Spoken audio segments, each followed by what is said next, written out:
I want to specifically speak to the urgency of the climate crisis. This isn't a debate about sometime, somewhere.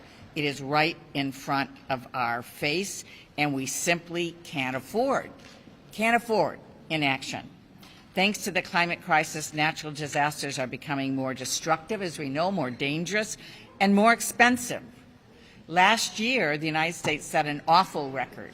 We had 22 separate $1 billion weather and climate disasters in a single year. These large-scale disasters have more than quadrupled in the last 2 decades. Over the last 5 years, American taxpayers have spent an average of $126 billion on picking up the pieces from the damage due to these disasters. And the total cost of these disasters over the past 15 years is topped $1 trillion. And this is going up and up and up. We're going to be spending $3.5 trillion picking up the pieces from climate sooner than we would like if we do not act. Just yesterday, the President was in Idaho surveying the terrible damage being caused by wildfires. And he said we can't continue to ignore reality. And the reality is this. Carbon pollution is the root cause of the climate crisis. We have had it with us for over 100 years of accumulation.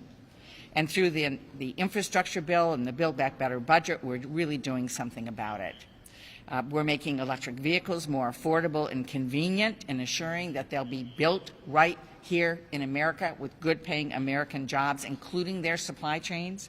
We're providing a tax credit for manufacturers to retool and build new plants to produce clean energy parts and create jobs. We're focusing on making polluters pay and creating clean electricity policies.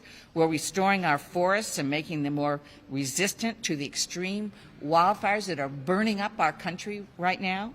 And we're investing in climate-smart agriculture so that farmers and ranchers can continue to be a part of the solution.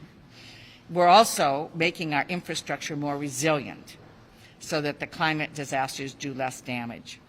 Democrats have been saying for decades, that inaction on carbon pollution has consequences. It has huge consequences. It has huge costs that are only going up, not down. So our Build Back Better budget will take the action necessary to address this crisis.